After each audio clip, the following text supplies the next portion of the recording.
The Ford TSX-4 was a luxurious five-door sport wagon based on the mechanics of the Ford Tempo. Both Ghia and Vignale cooperated to design this car.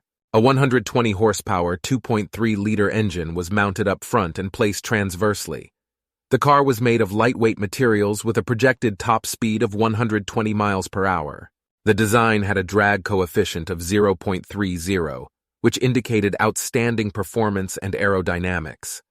The low-profile front end incorporated an integral spoiler, radiator air intake, and a flush-fitting headlight unit with a full-width light bar.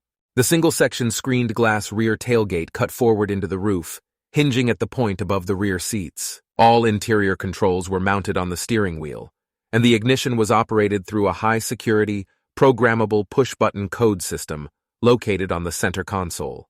A television set was mounted in the rear, and a personal computer with keyboard and visual display unit was built into a special security compartment.